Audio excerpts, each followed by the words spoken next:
आपने कहा कि जो इन कैमरा गवर्नमेंट ने एविडेंस दिया होगा, तो इन कैमरा जो एविडेंस दिया होगा, एक अहम केस जब सामने आ रहा है तो पाशा साहब शेयर नहीं किया होगा हुकूमत का जो एविडेंस है? I mean I'd be surprised अगर शेयर ना किया हो इन कैमरा उनको चेंबर में, how can they not share? नहीं, मेरा नहीं ख्याल कि प्रोसिक्यूटर्स ने या हुकूमत ने सुप्रीम कोर्ट के इस ऑनरेबल बेंच को वो एविडेंस शेयर की होगी चैम्बर में।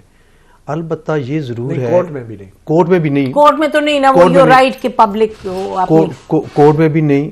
और अभी हमें भी ट्रायल के हवाले से कोई बात करना प्रीमेच्योर होगा, क्योंकि मामला सब जुडिस है कोर्ट के पास। मैं ज़ाती तौर पे बतौर स्टूडेंट ऑफ लॉ ये समझता हूँ कि इस केस में इन कैमरा प्रोसीडिंग्स नहीं होनी चाहिए, बल्कि ओपन होनी चाहिए, जेल में भी नहीं होनी चाहिए। एक साबिक वज़ीर आज़म के ख़िलाफ़ एक फौजदारी मुकदमा है और बड़ा सीरियस एलिगेशन है, और उसको कौम को पता चलना चाहिए कि उसके ख़िलाफ़ क्या एलिगेशन है, और कौम को ये भी पता चलना चाहिए कि उससे डिफेंस क्या ली है।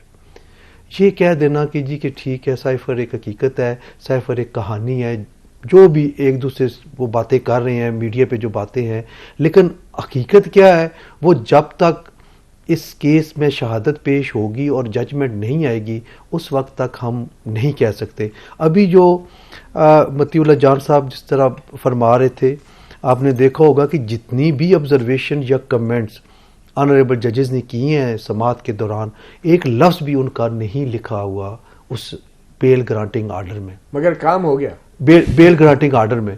और साथ लास्ट पैराग्राफ यही लिखा कि ट्रायल कोर्ट जो है वो हमारी जो ये टेंटेटिव इन नेचर है, इस पे कोई इन्फ्लुएंस होए बगैर वो ऑन मेरिट फैसला करे। बिल्कुल ये नहीं कहा कि इनको कंसिडर करे। तो ट्रायल कोर्ट के पास अभी भी मैं समझता हूं कि फील्ड अभी ओपन जो है। मती ने कहा यू डोंट एग्री विद, जो मती कह रहे हैं कि वो, हाँ, बट ये कह रहे हैं ना इनडायरेक्ट इन्फ्लुएंस। देखिए ये बात आ जाती है और कोई जज उससे इन्फ्लुएंस करता है, 90% कर भी जाते हैं। ये भी बात नहीं है कि सुप्रीम कोर्ट या हाई कोर्ट ने एक ऑब्जर्वेशन दी है तो नीचे वाला तो कोई तसव्वुर नहीं कर सकता। लेकिन अभी मैं समझता हूँ कि जितना ये हाई प्रोफाइल केस है इसके मद्देनजर रखती है, और जो लास्ट पैराग्राफ खसूसी तौर पे तहरीर कर दिया गया है उससे ट्रायल कोर्ट के लिए इट इज स्टिल ओपन, क्योंकि उन्होंने नहीं, लेकिन ये ऑब्जर्वेशंस के ये इतना बड़ा केस बन गया है और there is only documentary evidence, बनता ही नहीं है। एक एविडेंस को डिस्कस किया गया है थ्रेडबेयर,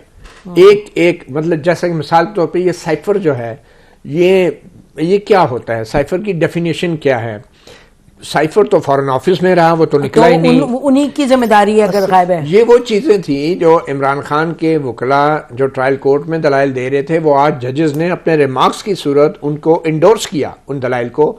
और ये और बात है कि ऑर्डर में नहीं लिखा, लेकिन जिस तरीके से टिकर्स चले, खबरें चली, मीडिया पे आया, मैं समझता हूँ कि हाई कोर्ट ने जो 60 सफ़ों का फैसला लिखा इमरान खान की जमानत के खिलाफ साइफर केस में, उस पर तो मुअज़्ज़िज़ जजेस को एतराज था कि इतना लंबा फैसला क्यों लिख दिया।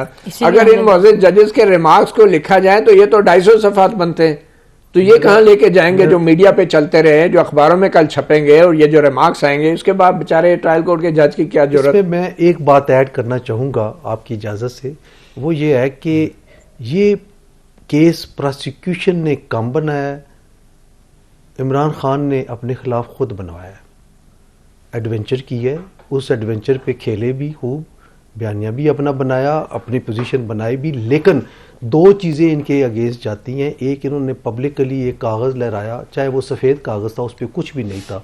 एक लीडर, एक प्राइम मिनिस्टर, एक पार्टी का बड़ा रहनुमा, चेयरमैन, वो कह रहा है तो फिर सबको बिलीव करना चाहिए कि जाए। और दूसरा जो है, मैं फिर दूसरा उन्होंने कहा कि यस ये मेरे पास था, गुम हो गया, पता नहीं किधर गया। जी एक अजीब जी बिल्कुल। ये 2-3 चीजें ऐसी हैं जो कि इनके खिलाफ जाती हैं, जिसकी वजह से वो परसुएट हुए गवर्नमेंट और इनके खिलाफ ये जी वो। लेकिन मैं गवर्नमेंट सोती नहीं ना इतनी देर, ये नहीं कि पहले गवर्नमेंट कुछ नहीं किया था, फिर वक्त की बात, सारा कुछ इधर होता है कि टाइमिंग क्या है, क्यों है, कैसे है, तो हम उसमें सब्सटेंस में तो फिर जाना दरकिनार, ये सब पॉलिटिकल आप देखने लग जाते हैं चीजों को। जी तैमूर, आप कुछ कहना चाहेंगे इस पे before we take a break quick?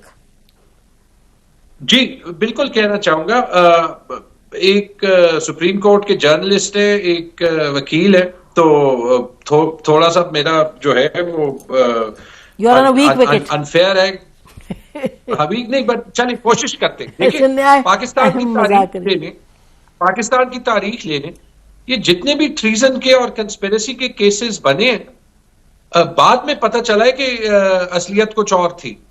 Rawalpindi conspiracy case पहला पोटेंशियल जनरल अकबर के खिलाफ हुआ, वो बाद में बलूचिस्तान में ऑपरेशन लीड कर रहे थे। अगरतला कंस्पिरेसी केस अयूब खान ने शेख मुजीब के अगेंस्ट बनाया, साल बाद वापस ले लिया। हैदराबाद कंस्पिरेसी केस जिसमें नैप और बाकी जो भुट्टो की ऑपोजिशन पार्टीज थी जेल गई, जियाउल हक आए, वो रिवर्स कर दिया। हाईजैकिंग केस जाते जाए, भुट्टो साहब का जुडिशियल केस आज देख ले 45 साल बाद खुल रहा है। तो हम थोड़ा सा मुझे लग रहा था कि हम बात ऐसे कर रहे हैं कि ये जो सारी साइफर की प्रोसीडिंग्स हुई है ना जी, ये बिल्कुल ऐसे हुई हैं जैसे अमेरिका का जुडिशियल सिस्टम हो, और सिर्फ आज जो प्रोसीडिंग्स हुई हैं, और मैंने फुली फॉलो नहीं की क्योंकि मैं अपने कागजात सबमिट कर रहा था, कि इनमें कोई ऊपर नीचे है। जब आपका जुडिशियल सिस्टम इतना फ्लॉड होगा और आपकी तारीख जुडिशियल इतनी फ्लॉड होगी, तो फिर मेरे ख्याल में एक्स्ट्रॉर्डनरी टाइम्स में, और आजकल हम बड़े एक्स्ट्रॉर्डनरी टाइम्स में हैं, मेरे ख्याल में जब जजेस जो हैं वो अगेंस्ट द विंड कोशिश करेंगे कि वो जस्टिस कर रहे हैं, तो हमें अप्रिशिएट करना चाहिए। मेरे ख्याल में सवाल ये वाकई बनता है कि एक साल ये प्रोसीडिंग्स कहां पे थी, और इस पे मतलब बंदा बात और भी कर सकता है, लेकिन एक चीज, और नसीम इस पे आपसे पहले भी बात हुई है, कि कोशिश हम ये कर रहे हैं कि जो एक खला पैदा हुई है स्टेट के दरमियान, या परसेप्शन पैदा हुई है खला की, कि वो बढ़े ना, क्योंकि आगे पहुंचना है। तो इसलिए शायद वो केस पे ज्यादा बात करना मुनासिब ना हो, वरना उस पर भी बात करने के लिए ठीक। क्यों, मुझे बताएं कि ये तो आप और मैं जानते हैं कि हो क्या रहा है। ये तो बात सही है कि पीटीआई के पर जो प्रेशर पड़ रहा है, और हमें ये भी पता है पाकिस्तान की एक तारीख है और उसके हवाले से ये एक और कड़ी है।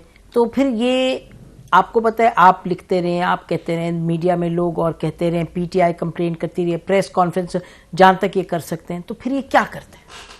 देखिए, जो असल फितना है ना, और जो असल फसाद की जड़ है, उसकी क्योंकि हम नाम नहीं ले सकते, कभी सुप्रीम कोर्ट जाते हैं, कभी इलेक्शन कमीशन को दरख्वास्त देते हैं, फिर इलेक्शन कमीशन ने आज लेटर लिखा, आपको पता है, इलेक्शन कमीशन ने अपने जो प्रोविंशियल इलेक्शन कमिश्नर है उनको लेटर लिखा है कि आइन और कानून के मुताबिक सारे काम किए जाए। अब इसके लिए अब जो आइन में लिखी हुई चीज पे अमल नहीं कर रहे, वो इलेक्शन कमीशन के लेटर पे फौरी अमल करना शुरू हो जाए। नजर आ रहा है कि हो क्या रहा है। तो दिस इज ऑल। अच्छा, सो योर पॉइंट इज, आपका पॉइंट है कि जहां से ये मंबा जो है इस चीज का, जो जहां से मैं ये कह रहा हूं कि जब तक 2016 के बाद से होने वाली साजिश के किरदारों को सामने नहीं लाया जाएगा, उनका निकाब नहीं नोचा जाएगा, ये सिलसिला चलता रहेगा।